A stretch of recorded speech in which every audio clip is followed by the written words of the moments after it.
أعوذ بالله من الشيطان الرجيم وما آتاكم الرسول فخذوه وما نهاكم عنه فانتهوا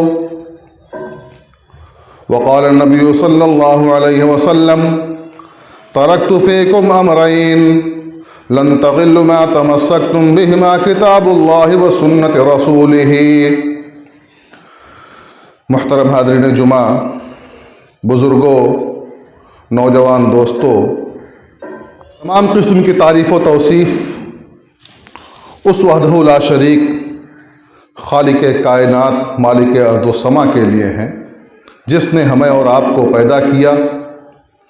بعدہ ان گنت درود و سلام نازل ہوں تمام انبیاء کرام علیہم الصلاۃ والتسلیم، بالخصوص ہمارے نبی حضرت محمد مصطفیٰ احمد مجتبیٰ صلی اللہ علیہ وسلم پر۔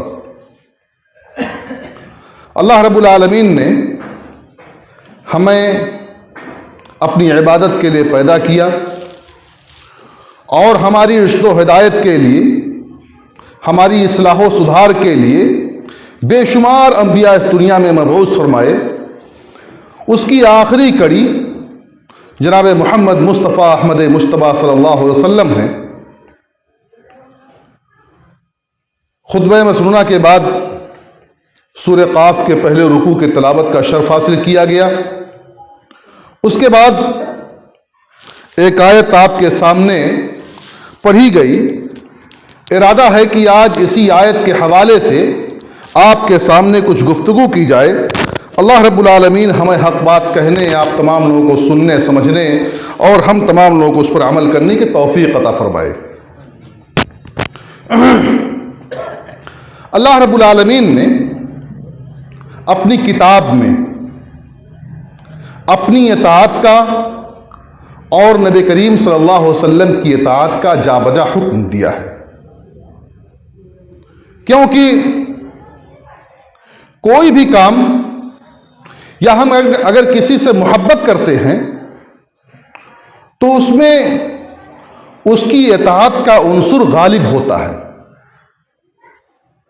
اگر کسی سے محبت کی جائے لیکن اس کی اطاعت نہ کی جائے تو حقیقی معنوں میں وہ اطاعت اس کی نہیں ہوگی۔ ہم اپنے والدین سے محبت کرتے ہیں یا اپنے گھر والوں سے محبت کرتے ہیں، اپنے بڑوں سے محبت کرتے ہیں، تو ہمارے دل کے اندر ان کی اطاعت کا بھی جذبہ ہوتا ہے۔ ان کو سنتے ہیں اور سن کر کے ان کی باتوں پر عمل کرتے ہیں۔ ہم بھی نبی کریم صلی اللہ علیہ وسلم سے محبت کا دعویٰ کرتے ہیں، بلکہ ہم میں سے اکثر مسلمان نبی کریم صلی اللہ علیہ وسلم سے محبت کرتے ہیں، لیکن محبت اسی وقت معتبر ہوگی، محبت کا اعتبار اسی وقت کیا جائے گا جب ہم اللہ کے نبی صلی اللہ علیہ وسلم سے سچی محبت کریں گے اور ان کی اطاعت کریں گے۔ انہوں نے ہمیں جو کرنے کا حکم دیا ہے اس کو کریں گے اور جن چیزوں سے منع کر دیا ہے اس سے رک جائیں گے۔ اللہ رب العالمین نے قرآن مجید میں فرمایا وَمَا آتَاكُمُ الرَّسُولُ فَخُذُوهُ وَمَا نَهَاكُمْ عَنْهُ فَانْتَهُوا۔ رسول جو تمہیں دیں تم اسے قبول کر لو، اسے لے لو، اور جن چیزوں سے تم کو روک دیں، جن چیزوں سے منع کر دیں، ان چیزوں سے تم رک جاؤ۔ اللہ رب العالمین کے فرمان کا مطلب واضح ہے کہ زندگی کے تمام امور میں، عقائد سے متعلق ہو، عبادات سے متعلق ہو، سیاسیات سے متعلق ہو، معاملات سے متعلق ہو، گھریلو مسائل ہوں یا دنیا کا کوئی بھی مسئلہ ہو، ان تمام چیزوں میں اللہ اور اس کے رسول کی اطاعت ضروری ہے۔ اللہ رب العالمین نے فرمایا قل اطیعوا اللہ واطیعوا الرسول، اے نبی آپ کہہ دیجئے کہ اللہ کی اطاعت کرو اور رسول کی اطاعت کرو، فَإِن تَوَلَّوْا فَإِنَّمَا عَلَيْهِ مَا حُمِّلَ وَعَلَيْكُمْ مَا حُمِّلْتُمْ. اللہ رب العالمین نے فرمایا کہ اے نبی آپ کہہ دیجئے کہ اللہ کی اطاعت کرو، رسول کی اطاعت کرو، اور اگر تم اعراض کرو گے، اگر منہ موڑو گے، روگردانی کرو گے، اللہ اس کے رسول کا حکم نہیں مانو گے، تو رسول کے ذمے وہی ہے جس کا انہیں ذمہ دار بنایا گیا ہے، اور تمہارے اوپر وہ ہے جس کا تمہیں ذمہ دار بنایا گیا ہے. یعنی رسول اکرم صلی اللہ علیہ وسلم صرف اسی کے ذمہ دار ہیں جن کی انہیں تاکید کی گئی ہے، جن کا انہیں حکم کیا گیا ہے، جس چیز کو ان کے اوپر لازم کیا گیا ہے. اور تمہارے اوپر عام انسانوں پر، اللہ کے رسول صلی اللہ علیہ وسلم کے امتیوں پر اللہ اور اس کے رسول کی اطاعت کا حکم دیا گیا ہے. اس لیے ہمیں اللہ اس کے رسول کی اطاعت کرنی چاہیے. اللہ رب العالمین نے فرمایا اتبعوا ما انزل الیکم من ربکم، کہ تم اتباع کرو اپنے رب کی، جو کچھ اس نے تمہاری جانب بھیجا ہے اس کی تم پیروی کرو، اس کو مان لو، اس کو تسلیم کر لو. وَلَا تَتَّبِعُوا مِن دُونِهِ أَوْلِيَاءً، اور تم اس کے علاوہ دیگر لوگوں کی، دیگر سرپرستوں کی، دیگر اولیاء کی اتباع نہ کرو. اللہ رب العالمین نے قرآن مجید میں فرمایا کہ وَأَنَّ هَذَا صِرَاطِي مُسْتَقِيمًا، کہ یہ میرا راستہ سیدھا راستہ ہے، اس کی اتباع کرو. اور اللہ رب العالمین نے آگے فرمایا کہ وَلَا تَتَّبِعُوا السُّبُلَ فَتَفَرَّقَ بِكُمْ عَنْ سَبِيلِهِ، کہ تم دوسرے لوگوں کی اتباع مت کرو، کسی کی پیروی نہ کرو، ان لوگوں کی پیروی نہ کرو، بہت سارے راستوں کی پیروی نہ کرو، بہت سارے طریقوں پر نہ چلو جو تمہیں تمہارے دین سے بھٹکا دیں گے، جو تمہیں تمہارے دین سے گمراہ کر دیں گے. حضرت عبداللہ بن مسعود رضی اللہ تعالی عنہ سے روایت ہے کہ ایک مرتبہ اللہ کے رسول صلی اللہ علیہ وسلم قبرستان پر بیٹھے ہوئے انتظار کر رہے تھے. کچھ تاخیر تھی، قبر تیار ہونے میں تاخیر تھی. اللہ کے نبی صلی اللہ علیہ وسلم نے ایک سیدھی لکیر کھینچی، اس کے ارد گرد دو لکیریں کھینچی، ٹیڑھی میڑھی لکیریں کھینچی. اور اس کے بعد اللہ کے رسول صلی اللہ علیہ وسلم نے کہا، یہی آیت کریمہ پڑھی کہ وَأَنَّ هَذَا صِرَاطِي مُسْتَقِيمًا فَاتَّبِعُوهُ وَلَا تَتَّبِعُوا السُّبُلَ فَتَفَرَّقَ بِكُمْ عَنْ سَبِيلِهِ، کہ یہ میرا راستہ ہے، سیدھا راستہ ہے، اس راستے پر جب تم چلو گے تو صراط مستقیم پر رہو گے، سیدھے راستے پر رہو گے. اور یہ راستے، ان راستوں پر شیطان بیٹھے ہوئے ہیں، جو کنارے کنارے راستے ہیں، ان راستوں پر شیطان بیٹھے ہوئے ہیں، اور شیطان تمہیں بھٹکا دیں گے، وہ شیطان تمہیں گمراہ کر دیں گے. اس لیے تم صراط مستقیم پر چلو، سیدھے راستے پر چلو، پگڈنڈیوں پر مت چلو، وہ اس شاہراہ پر چلو جو شاہراہ تمہیں جنت تک پہنچانے والا ہے، جو تمہیں صحیح دین تک پہنچانے والا ہے.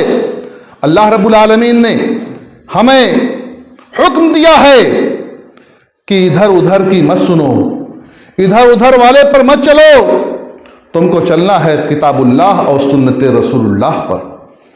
جو اللہ رب العالمین نے فرمایا، جو ہمارے نبی کریم صلی اللہ علیہ وسلم نے بتلایا، ان امور پر ہمیں عمل کرنا ہے، ان کے علاوہ کسی کی پیروی کا ہم کو حکم نہیں دیا گیا. اللہ رب العالمین نے یہ ضرور فرمایا کہ وَاطِیعُوا اللَّهَ وَاطِیعُوا الرَّسُولَ وَأُولِي الْأَمْرِ مِنْکُمْ، کہ تم اللہ کی اطاعت کرو، رسول کی اطاعت کرو، اور ان لوگوں کی اطاعت کرو جن کو ذمہ دار بنایا گیا ہے. آج بہت سارے لوگ اس آیت کریمہ کو پیش کرتے ہیں اور اس آیت کریمہ کو پیش کر کے یہ ثابت کرنا چاہتے ہیں کہ ہمیں فقہاء اور علماء کی اطاعت کا حکم دیا گیا ہے. اولاً اللہ رب العالمین نے اللہ کی اطاعت کا حکم دیا کہ اللہ کی اطاعت کرو. جو کتاب اللہ میں تم کو بتایا گیا اس پر عمل کرو اور رسول اکرم صلی اللہ علیہ وسلم کی اطاعت کرو اور ان کے تابع ہو کر کے اپنے ذمہ داروں کی اطاعت کرو. لیکن اگر یہ ذمہ دار اللہ اس کے رسول کی اطاعت نہ کر رہے ہوں، اللہ اس کے رسول کی مخالفت کر رہے ہوں، اللہ اس کے رسول صلی اللہ علیہ وسلم کا کہا نہ مان رہے ہوں، اللہ اس کے رسول صلی اللہ علیہ وسلم کے خلاف فیصلے کر رہے ہوں، کتاب و سنت کے مطابق ان کے فیصلے نہ ہوں، کتاب و سنت کے خلاف ان کے مسائل ہوں، تو ان مسائل پر عمل کرنے کا ہم کو حکم نہیں دیا گیا ہے. ہم کو تو حکم دیا گیا ہے کہ ہم کتاب اللہ پر عمل کریں، سنت رسول اللہ پر عمل کریں.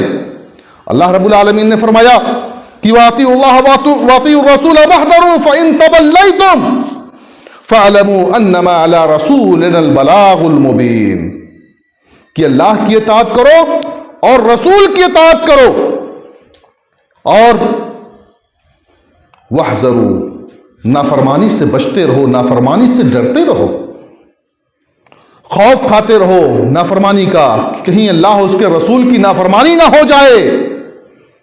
اس بات کا ڈر تمہارے دلوں میں رہے. اور یہ بھی جان لو فَإِن تَوَلَّيْتُمْ اگر تم اعراض کرو گے، کتاب اللہ کو نہیں مانو گے، سنت رسول اللہ کو نہیں مانو گے، اللہ کے رسول صلی اللہ علیہ وسلم کی حدیثوں کو ٹھکرا دو گے، صرف قرآن پر عمل کرنے کا دعویٰ کرو گے یا کتاب اور سنت کو چھوڑ کر کے کسی دوسرے کی آرا پر چلو گے، فَإِنَّمَا عَلَى رَسُولِنَا الْبَلَاغُ الْمُبِينُ تو ہمارے رسول پر صرف واضح طور پر پہنچا دینا ہے. ہمارے رسول کی ذمہ داری زبردستی منوانا نہیں ہے، یہ بتا دینا ہے کہ تم اللہ کی اطاعت کرو، رسول کی اطاعت کرو. زبردستی اللہ اس کے رسول کو منوانا نہیں ہے. تم کو بتا دیا گیا، شاہراہ پر چلا دیا گیا، سیدھا راستہ دکھلا دیا گیا. اب ہمیں چاہیے کہ ہم اس سیدھے راستے پر چلتے رہیں، ہم اس سیدھے راستے پر چل کر کے اللہ اس کے رسول کی اللہ اس کے رسول صلی اللہ علیہ وسلم کو راضی خوش کرنے کی کوشش کرتے رہیں. اللہ رب العالمین نے ایک موقع پر ایک مقام پر ارشاد فرمایا یا ایھا الذین آمنوا اطیعوا اللہ واطیعوا الرسول ولا تبطلوا اعمالکم کہ اے ایمان والو اللہ کی اطاعت کرو، رسول کی اطاعت کرو، ولا تبطلوا اعمالکم اور اپنے اعمال کو ضائع نہ کرو، اپنے اعمال کو باطل نہ کرو. اس سے بہت واضح طور پر بات معلوم ہو جاتی ہے کہ اگر ہمارا کوئی بھی عمل، کوئی بھی عبادت اگر اللہ اور اس کے رسول کی مرضی کے خلاف ہے تو معتبر نہیں ہے، وہ عمل ہمارا ضائع ہو جائے گا.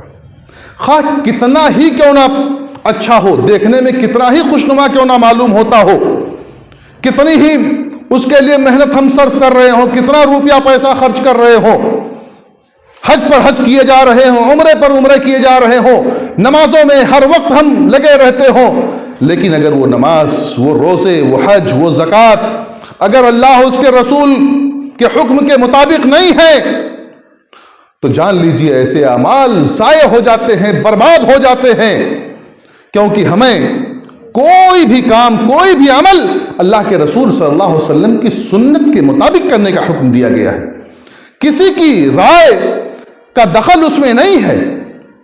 حضرت عبداللہ بن عمر رضی اللہ تعالی عنہما سے ایک شخص نے سوال کیا کہ اے صحابی رسول، حجر اسود کے بوسہ کے بارے میں، اس پتھر کے چومنے کے بارے میں آپ کا کیا خیال ہے؟ کہا اللہ کے رسول صلی اللہ علیہ وسلم نے اس کو بوسہ دیا ہے، اس کو چوما ہے، اس کو چھوا ہے. کہا اے صحابی، اگر میں ازدحام میں، بھیڑ میں پھنس جاؤں، وہاں تک نہ پہنچ سکوں تو؟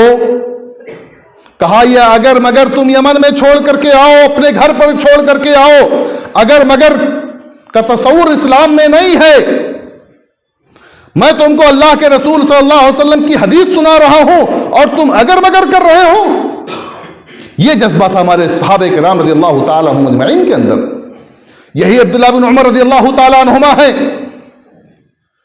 انہوں نے ایک مرتبہ حکم دیا یا اللہ کے رسول صلی اللہ علیہ وسلم کی حدیث بیان کی کہ تم اپنی عورتوں کو مسجد میں جانے سے نہ روکو. ان کے ایک بیٹے جن کا نام بلال تھا، انہوں نے کہا کہ میں ضرور اپنی بیوی کو روکوں گا. اس کو حضرت عبداللہ بن عمر رضی اللہ تعالی عنہما نے بہت سخت سست کہا، یہاں تک کہ ان کو ڈانٹا بھی. اور بعض روایت مسلم کی روایت میں ہے کہ ان کے سینے پر کچوکے لگائے اور کہا کہ میں تم کو اللہ کے رسول صلی اللہ علیہ وسلم کی حدیث سنا رہا ہوں اور تم اس میں کہہ رہے ہو کہ نہیں میں ایسا کروں گا. یعنی سنت رسول کی مخالفت میں صحابہ کرام رضی اللہ تعالیٰ عنہم اجمعین ناراض ہو جاتے تھے. آج ہمارا عمل کیا ہے؟ ہمارا رویہ کیا ہے؟ سنت رسول اللہ صلی اللہ علیہ وسلم کو پسے پشت ڈال کر کے ہم نہ جانے کن کن لوگوں کی آرا پر عمل کرتے ہیں اور یہ سمجھتے ہیں کہ ہم قرآن کو نہیں سمجھ سکتے ہیں، حدیثوں کو نہیں سمجھ سکتے ہیں. قرآن اور حدیث کا سمجھنا ان لوگوں کے آرا اور ان لوگوں کی رائوں سے زیادہ آسان ہے جن لوگوں کی تقلید کی جاتی ہے یا جن لوگوں کے آرا پر عمل کیا جاتا ہے. ان لوگوں کی رائوں سے زیادہ آسان قرآن و حدیث کا سمجھنا ہے. قرآن و حدیث کی سمجھ حاصل کرنے کا حکم ہم کو دیا گیا ہے، ہم کو کسی کی اطاعت کا حکم نہیں دیا گیا ہے. ہم کو اس بات کا پابند بنایا گیا ہے کہ ہم اللہ اور اس کے رسول صلی اللہ علیہ وسلم کی تعلیمات پر عمل کریں. اس کے علاوہ ہم کسی کے رائے پر عمل کرنے کے پابند نہیں ہیں. اور جب ہم اللہ اور اس کے رسول صلی اللہ علیہ وسلم کی تعلیمات پر عمل کرتے ہیں تو اس میں ہمارے لیے خیر ہی خیر ہے.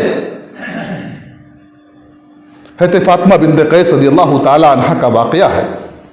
وہ بیان کرتی ہیں کہ ایک مرتبہ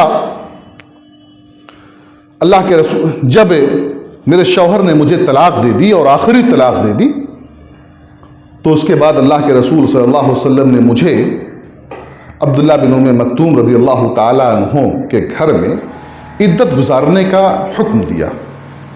لمبی حدیث ہے، اس کا خلاصہ میں آپ کے سامنے پیش کر رہا ہوں.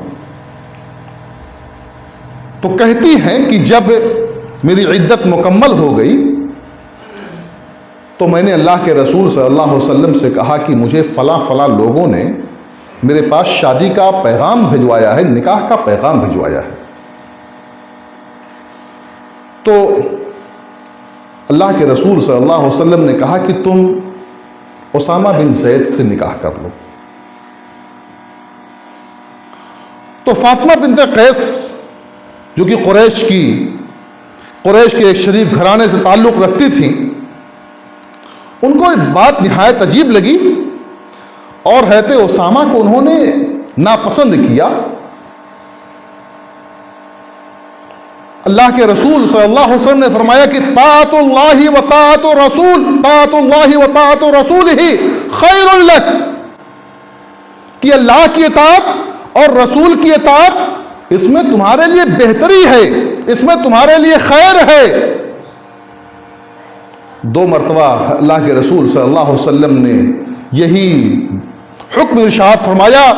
حضرت فاطمہ بنت قیس رضی اللہ تعالیٰ عنہ کہتی ہے کہ میں نے اس پر عمل کیا، اللہ کے رسول صلی اللہ علیہ وسلم کے حکم کو مان لیا اور اس کا نتیجہ یہ ہوا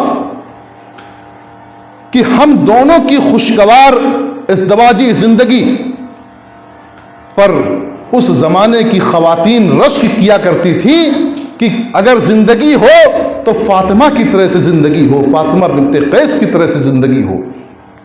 اس قدر خوشگوار زندگی ہماری تھی. اور یہ کیوں تھی؟ صرف اور صرف اللہ اس کے رسول صلی اللہ علیہ وسلم کی اطاعت کی بنیاد پر، کہ ہم نے اللہ اس کے رسول صلی اللہ علیہ وسلم کی اطاعت کی اور اپنی خواہشات پر نبی کریم صلی اللہ علیہ وسلم کے حکم کو فوقیت دی. میں نہیں چاہتی تھی لیکن نبی کریم صلی اللہ علیہ وسلم کا حکم آ گیا, اسی لیے میں نے قبول کر لیا اور نکاح کر لیا, اور اس کی وجہ سے اللہ رب العالمین نے اس نکاح میں برکت ہی برکت ڈال دیا, خیر ہی خیر پیدا کر دیا اس میں, کہ اس زمانے کی خواتین, اس زمانے کے لوگ میری ازدواجی زندگی پر رشک کیا کرتے تھے.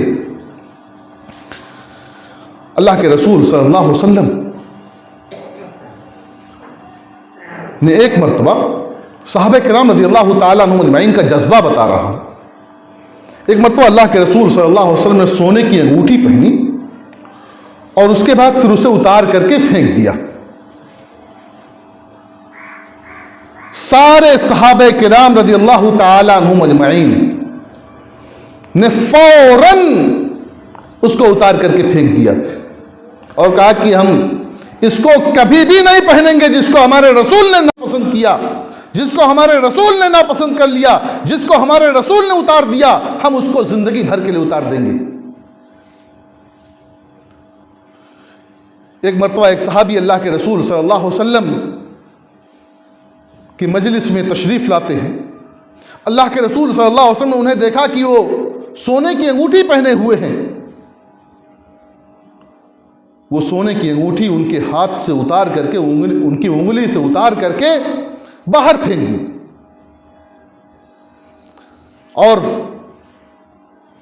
جب اللہ کے رسول صلی اللہ علیہ وسلم اس مجلس سے چلے گئے تو لوگوں نے کہا کہ یار اب تم اس انگوٹھی کو اٹھا لو اور اس کو استعمال میں لے آنا, اپنی عورتوں کو دے دینا, عورتیں اس سے فائدہ اٹھا لیں گی. کہا نہیں, جب اللہ کے رسول صلی اللہ علیہ وسلم نے اس کو پھینک دیا تو میں اس کو اٹھا نہیں سکتا. یہ جذبہ تھا اطاعت کا, یہ جذبہ تھا اللہ کے رسول صلی اللہ علیہ وسلم کی تعلیمات پر عمل کرنے کا. اور اگر کوئی شخص اللہ اس کے رسول صلی اللہ علیہ وسلم کی نافرمانی کرتا ہے یا اللہ کے رسول صلی اللہ علیہ وسلم کا کہا نہیں مانتا ہے تو اس کے سلسلے میں سخت وعیدیں اللہ رب العالمین نے بیان فرمائی ہیں. اللہ رب العالمین نے فرمایا وَمَنْ يَعْصِ اللَّهَ وَرَسُولَهُ وَيَتَعَدَّ حُدُودَهُ يُدْخِلْهُ نَارًا خَالِدًا فِيهَا, کہ جو اللہ کی نافرمانی کرے گا, جو اللہ کی بات نہیں مانے گا, جو اللہ کی بات نہیں سنے گا, اس کے رسول صلی اللہ علیہ وسلم کا کہا نہیں مانے گا, ایسے لوگوں کو وہ آگ میں داخل کرے گا. خالدن فیہا, وہ اس میں ہمیشہ ہمیش رہیں گے اور وہ ان کے لیے رسوا کن عذاب ہوگا. ایسے لوگوں کے لیے جو اللہ اس کے رسول کی نافرمانی کرتے ہیں, جو اللہ اس کے رسول صلی اللہ علیہ وسلم کا کہا نہیں مانتے ہیں, اللہ اس کے رسول صلی اللہ علیہ وسلم کے احکام کی تعمیل نہیں کرتے ہیں, تو ایسے لوگوں کے لیے یہ نہایت ہی برا ٹھکانہ ہوگا. دنیا میں بھی وہ کامیاب نہیں ہو سکتے اور آخرت میں بھی وہ کامیاب نہیں ہوں گے. ایک شخص اللہ کے رسول صلی اللہ علیہ وسلم کی خدمت میں حاضر ہوا. اس نے کہا کہ وہ اللہ کے رسول صلی اللہ علیہ وسلم کے ساتھ کھانے میں شریک ہوا اور بائیں ہاتھ سے کھانا کھانے لگا. اللہ کے رسول صلی اللہ علیہ وسلم نے اسے نصیحت کی اور کہا کہ تم دائیں ہاتھ سے کھانا کھاؤ. کہا میرے دائیں ہاتھ میں کچھ تکلیف ہے, کچھ پریشانی ہے جس کی وجہ سے میں کھانا نہیں کھا سکتا اس دائیں ہاتھ سے. اللہ رب العالمین نے اپنے رسول کی نافرمانی کی وجہ سے اس کے دائیں ہاتھ کو ہمیشہ کے لیے ناکام بنا دیا. ہمیشہ کے لیے اس کا یہ دایاں ہاتھ یہ ناکام ہو گیا, کام کرنا اس نے بند کر دیا. آج ہم کتنی مخالفتیں کرتے ہیں, اللہ اس کے رسول صلی اللہ علیہ وسلم کی کتنی مخالفتیں کرتے ہیں. عقائد کا معاملہ ہو, عبادات کا معاملہ ہو, معاملات کا معاملہ ہو, سیاسیات کا معاملہ ہو, گھریلو مسائل ہو, کوئی بھی مسئلہ ہو, عقیدے کا معاملہ لے لیجئے, ہم اللہ کو چھوڑ کر کے ہم دوسروں کو اپنا معبود بنا لیتے ہیں, دوسروں کے سامنے اپنی جھولیاں پھیلا دیتے ہیں, دوسروں کے سامنے اپنا دست سوال دراز کرتے ہیں. عبادات کا معاملہ ہو، اللہ کے نبی صلی اللہ علیہ وسلم نے جس طرح سے عبادت کا حکم دیا ہے ان کو چھوڑ کر کے ہم دوسری طرح سے عبادت کرنا شروع کر دیتے ہیں. معاملات کا معاملہ ہو، اخلاق و کردار کا معاملہ ہو، شادی بیاہ کا معاملہ ہو، ہم ہر معاملے میں حدود سے تجاوز کر بیٹھتے ہیں، اللہ کے نبی صلی اللہ علیہ وسلم کی سنت کی مخالفت کر بیٹھتے ہیں. ہمیں ڈرنا چاہیے. اور اللہ رب العالمین نے فرمایا فَلْيَحْذَرِ الَّذِينَ يُخَالِفُونَ عَنْ أَمْرِهِ أَن تُصِيبَهُمْ فِتْنَةٌ، کہ جو اللہ کی مخالفت کرتے ہیں، اس کے رسول کی مخالفت کرتے ہیں، انہیں اس بات سے خوف کھانا چاہیے کہ کہیں وہ فتنے سے دوچار نہ ہو جائیں، کہیں ان پر اللہ رب العالمین کا عذاب نہ آ جائے. اللہ رب العالمین نے ہمیں اپنے تمام قسم کے اختلافات، پہلی بات تو اختلاف سے منع کیا گیا کہ اختلافات ہمارے درمیان نہیں ہونا چاہیے. مسلمانوں کے درمیان آپس میں اتفاق و اتحاد کا مظاہرہ ہونا چاہیے، اور آج اسی چیز کی کمی ہے. آج ایک گھر میں بھی اتفاق نہیں پیدا ہو پاتا ہے. اگر دو بھائی ہیں تو دو بھائیوں کے درمیان اتفاق ناممکن ہو جاتا ہے. بچپن میں وہی بھائی جن کے لیے ایک دوسرے کے لیے جان چھڑکا کرتے تھے، جان کی بازی لگا دیا کرتے تھے، جب انہی بھائیوں کی شادیاں ہو جاتی ہیں، گھر میں عورتیں آ جاتی ہیں، ان کے اختلافات کی وجہ سے بھائیوں کے درمیان دراڑیں پیدا ہو جاتی ہیں، دیوار حائل ہو جاتی ہے دلوں کے اندر. آج اتفاق و اتحاد کی کمی ہے مسلمانوں کے ہاں. مسلمان معاشرے میں آپ دیکھیے کہ کس قدر نا اتفاقی اور ناچاقیاں ہوتی ہیں، والدین اور اولاد کے درمیان، بھائیوں کے درمیان، چچاؤں کے درمیان، دوست و احباب کے درمیان. آج کسی سے مفاد وابستہ ہے تو بڑی اتفاق والی بات ہوتی ہے، لیکن جیسے ہی مفاد ختم ہوتا ہے نا اتفاقی شروع ہو جاتی ہے. یہ بہت بڑا بلوا ہے ہمارے لیے، بڑی مصیبت ہے ہمارے لیے. کہنے کا مطلب یہ ہے کہ اللہ رب العالمین نے کہا کہ پہلی بات تو اختلاف نہیں کرنا چاہیے، لیکن اگر تمہارے درمیان اختلاف ہو جائے فَإِن تَنَازَعْتُمْ فِي شَيْءٍ فَرُدُّوهُ إِلَى اللَّهِ وَالرَّسُولِ، اگر اختلاف ہو جائے تو اختلاف کا حل کہاں ہے؟ اللہ اس کے رسول کی عدالت. کتاب اللہ میں آپ اس کو تلاش کیجئے اور سنت رسول اللہ صلی اللہ علیہ وسلم میں اس کو ڈھونڈیے. آپ اس کو دیکھیے کہ اللہ نے اس سلسلے میں کیا فیصلہ کیا ہے اور اس کے رسول اکرم صلی اللہ علیہ وسلم نے کیا اس سلسلے میں ہماری رہنمائی کی ہے. ہم یہ سمجھتے ہیں کہ صرف قرآن پر عمل کر لیا کافی ہے، کیونکہ وہ اللہ کی کتاب ہے، وہ اللہ رب العالمین نے اس کو نازل کیا ہے. یہ ہماری خام خیالی ہے. کتاب اللہ پر عمل اسی وقت ہو سکتا ہے جب ہم حدیث رسول پر عمل کریں گے.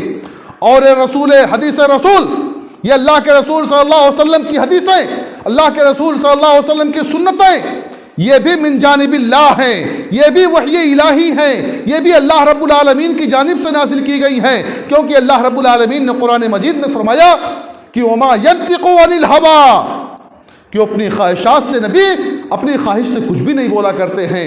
ان ہوا الا وحی یوحا، جو بولتے ہیں وہ اللہ کی وحی ہوتی ہے، اللہ رب العالمین کی جانب سے ہوتی ہے.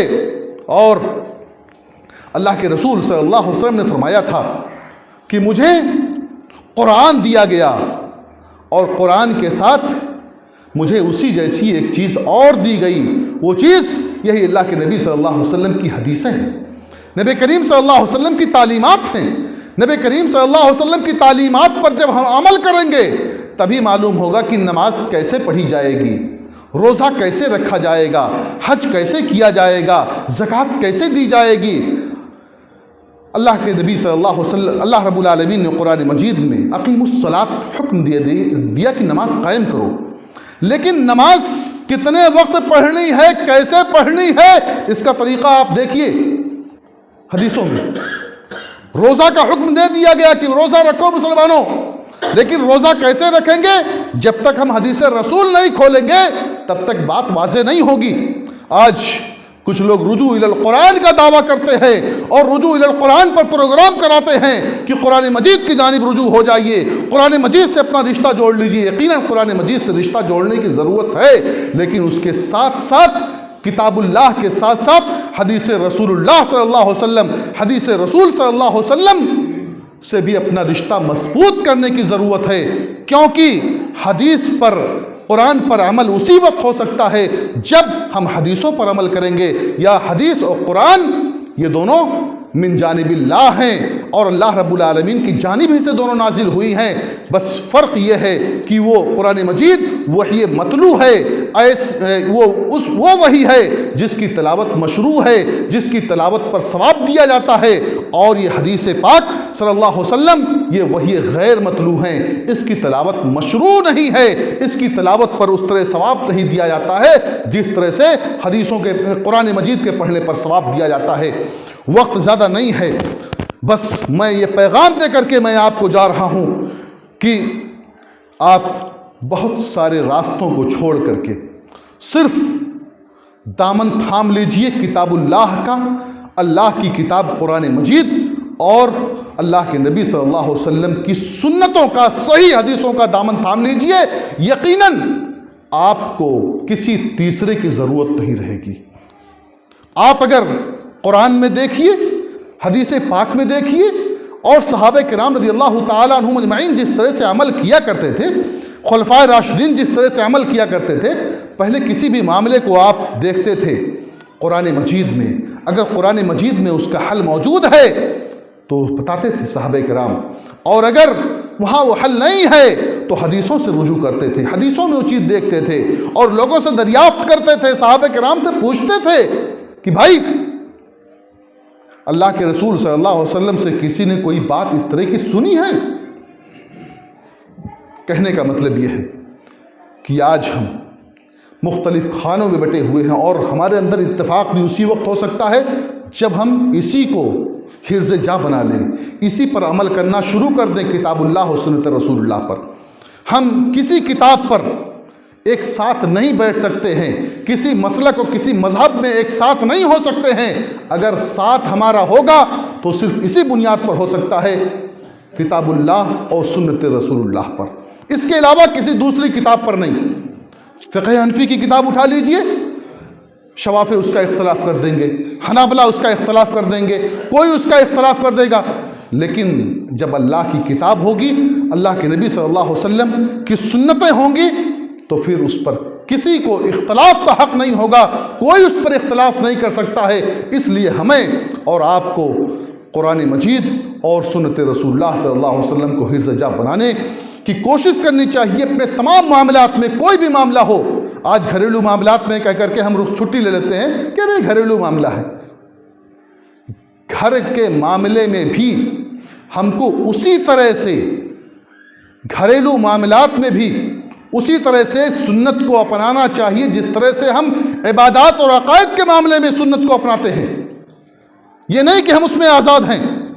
اللہ کے رسول صلی اللہ علیہ وسلم نے اپنے بیویوں کے ساتھ کس طرح سے تعامل کیا، کس طرح سے ان کے ساتھ حسن سلوک کیا، اللہ کے رسول صلی اللہ علیہ وسلم نے اپنی اولاد کے ساتھ کیسا برتاؤ کیا، اللہ کے نبی صلی اللہ علیہ وسلم نے اپنے دوستوں احباب کے ساتھ کیسا معاملہ کیا، اللہ کے رسول صلی اللہ علیہ وسلم نے کسی سے قرض لیا تو اس قرض دار کے لیے یا قرض خواہ کے لیے کیا کیا۔ ان تمام معاملات میں ہمیں سنت رسول اللہ کو اپنانے کی ضرورت ہے، اور اگر ہم نے اس کو اپنا لیا تو ہمارے سارے مسائل انشاءاللہ دور ہو جائیں گے، سارے مسائل حل ہو جائیں گے۔